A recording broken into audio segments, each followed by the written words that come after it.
Good morning. It's Wednesday, November 13th. And yesterday was a wild morning. I saw two doctors, 1 hour apart, and in between those visits to the doctors, I was able to create this ranch. How about that? Pretty amazing, huh? Well, it's not as amazing as you think, because in between those two visits, I was able to think and try to figure out what I was going to find. And luckily for me, I was able to find these two particular topics, which are sort of related to one another in a certain way, which you will see as I go through them.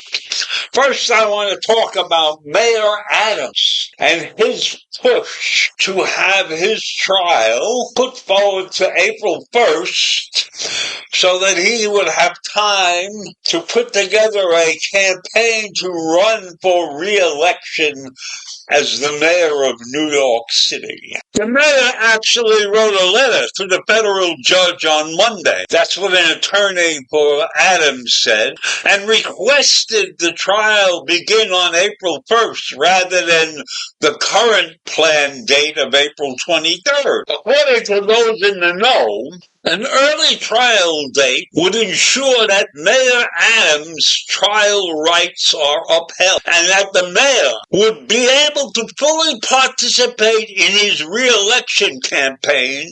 This would avoid the city's voters being distracted by the trial.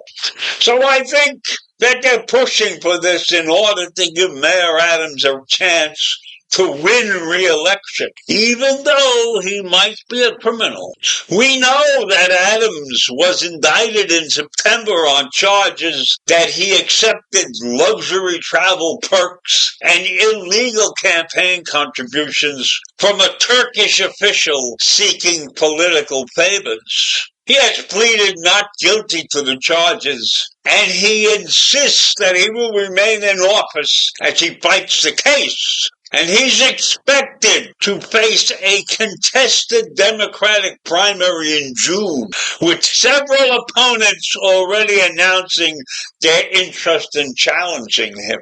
So he wants to free his table, so to speak, his desk of other problems, so that he can concentrate on being reelected, even though he might be a criminal. So the prosecutors earlier this week said they would be ready for trial whenever it is scheduled.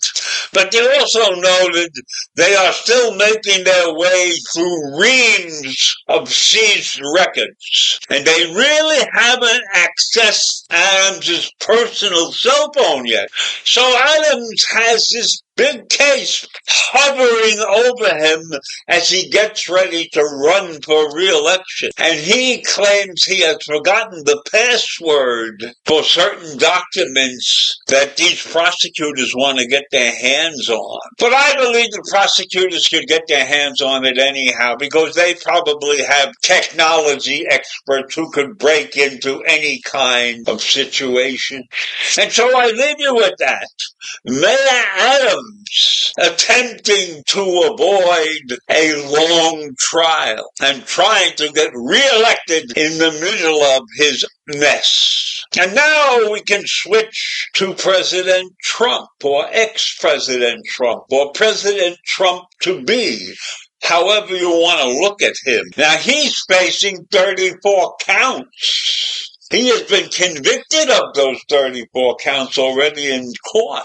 And so he has now petitioned to have those 34 counts reneged, so to speak. The jurors in the case, a criminal trial case against former President Trump at that time, have convicted him of 34 felony counts related to falsifying business records. Now, knowing the business that Donald Trump was in, I have no reason in the world to believe that there is anything wrong with these counts of falsification. I believe they're 100% correct. And this is the first time that a former or sitting U.S. president has been convicted of any criminal charges. The jurors in this case said they unanimously agreed that Trump falsified business records to conceal $130,000 hush money payment to the adult film star Stormy Daniels in order to influence the outcome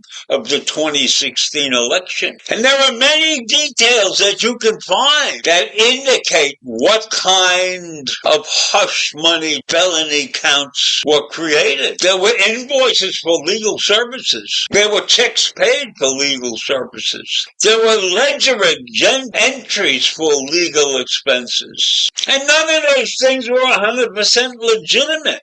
So there's an entire listing, if you want to look at them, out on the internet in a column. So the information is rock solid in this case against Trump. He committed all of those 34 counts. But the fact that he's now the president-elect might get him off scot-free.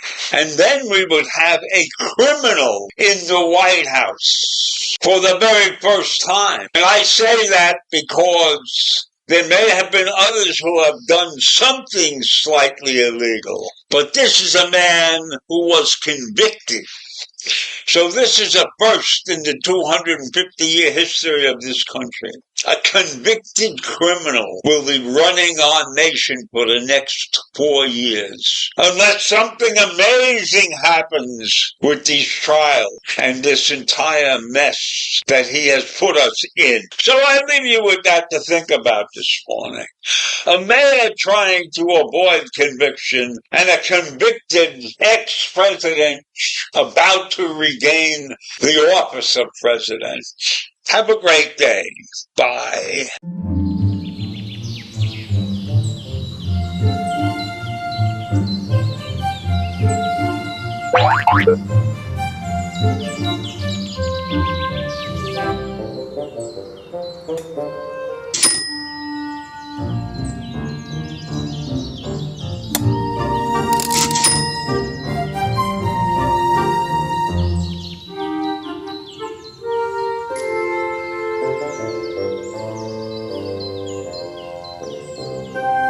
Thank you.